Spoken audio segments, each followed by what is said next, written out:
Yo, what is up everybody, and welcome back to another Madden 17 online ranked match game. Today, our 32 team preview series for the upcoming NFL season continues, covering every single team, and we land in the Baltimore Ravens going through the AFC North. And the Ravens last year were riddled by major injuries. Unfortunately for the Ravens, these injuries could carry over to this season because those injuries were key players and players who are a little bit up there in age. Terrell Suggs had a torn Achilles. You had Justin Forsett, who I believe broke his leg. Forsett is up there in running back years. Obviously, Terrell Suggs has been in the league for a long time. Steve Smith Sr. was supposed to retire last year, but he had a season-ending injury, and he wanted to retire on his own terms, so he's coming back this year. How good is he going to be? Who knows? If anybody can come back from that injury, it's got to be Steve Smith Sr., but you got to be worried about that. And then to top it all off, the quarterback, Joe Flacco, the star quarterback, had a torn ACL last year, and he's trying to come back from that. And you guys know ACL injuries very hard to come back. All of these injuries very hard to come back from, and it's just, its season's up in the air, and it could be decided by whether these guys are healthy or not. Because if they are healthy, this Ravens team has a lot of talent around them. On the offensive end, you know, you don't want Steve Smith Sr. to be the guy. You can't expect him to be the guy, is what I should say. Because he was really good last year, but, you know, the major injury, he's getting up there another year in age. So you bring in Mike Wallace, so you're hoping to at least make some sort of impact. Kamar Aiken is there, decent receiver, but you don't want him to be your #1 receiver. That's why Brashad Perriman not being out for the year this year is pretty key. He got injured in the offseason for the second year in a row after redshirting his first year, but he didn't get a torn ACL or anything like that. I think it was like a partially torn ACL. He should be back, and if he comes back and makes an impact play, big body receiver, fast guy, that is big news for the Ravens. And then the offensive line, you know, pretty stout as usual. They lost Osmili, but you got Yonda. Ronnie Stanley, from what I've been reading, is having a pretty good preseason. Zutaz in the middle. Wagner, hoping that he has a pretty decent season. They have one of the better fullbacks in the league in Juszczyk, however you pronounce his name. So running game should be good, but it really all depends on Joe Flacco, unfortunately. And Joe Flacco last year, before the injury, didn't exactly put up his best numbers. So, you know, really hoping he does good. You see Buck Allen right there getting the carry. Ravens, even though, you know, even if Forsett doesn't come back fully healthy, you have a few running backs you could rotate around with him, like Buck Allen, who had a good year last year in his first year. They drafted a running back this year as well. And you guys know the Ravens,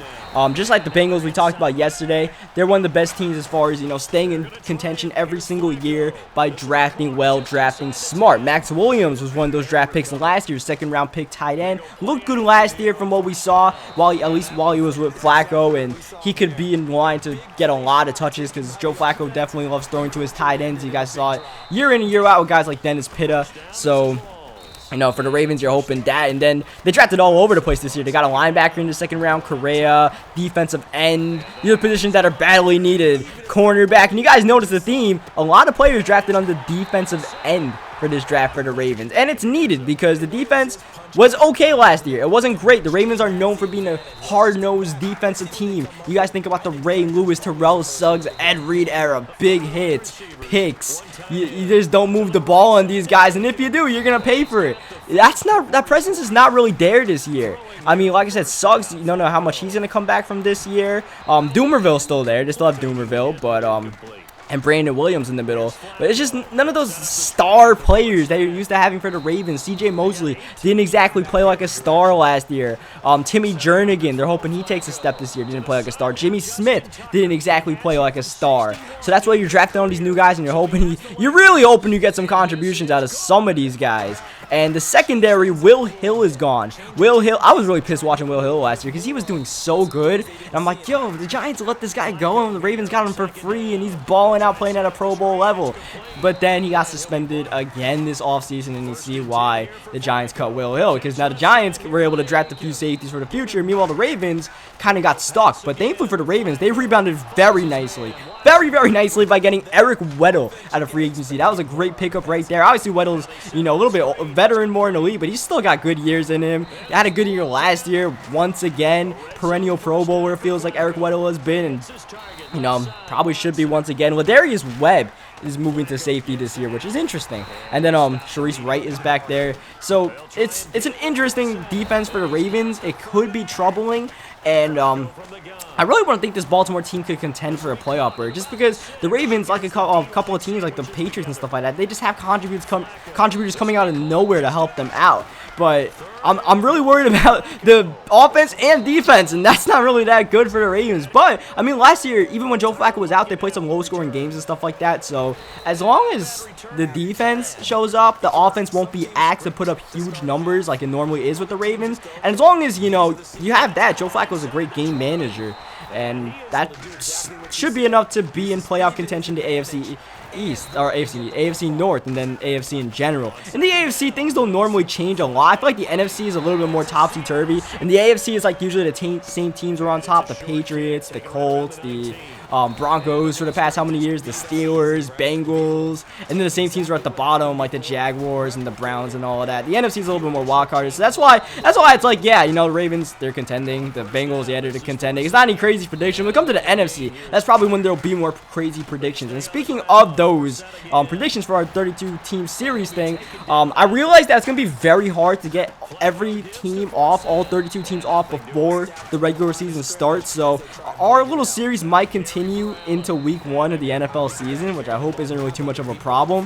Hopefully it isn't. You guys see we're running the ball right there. Big 4th down in this game, and we're going to be going deep right here, looking for Steve Smith Sr. That was a ballsy throw, and Flacco put it right on the money. That was just a great throw into seams, good read, and we get a goal-to-go situation. If we didn't get that, it was field goal range for him to tie the game up. Instead, we get a 2-possession lead. So that's how I feel about the Ravens.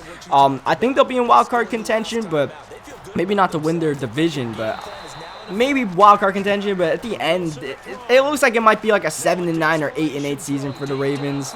We'll see though. They can definitely, you know, squeeze out a few close games, which is what they struggled with badly last year. They lost like so many close games last year. It was ridiculous. And speaking of ridiculous, Doug Baldwin really caught that in double coverage. Eric Weddle just completely dumbed out for some reason. Speaking of dumbing out, this isn't really dumbing out. This is just a strategy move by him to try to make it a field goal wins the game if he gets the ball back. Instead, that absolutely backfired on him, and now he needs a touchdown if he gets the ball back, which we are going to try to not let him do that. So that's the Ravens thing. I'll go over the rest of this game because this is getting a little bit close. It's a little bit of a barn burner right here. He has all his timeouts, and if he stops us, he gets the ball back, and it's looking okay so far. A 3rd down with the game on the line right here. Play action, Joe Flacco in coverage, incomplete, and we're going to punt the ball away. That was only our 3rd incompletion all game, but despite that, he has a chance to win the game. Offensively for us, we were just throwing dimes since he was coming out on the same defense all game. For him on the offensive end, he's just been chucking up streaks, and it keeps on working for some reason. I don't know why,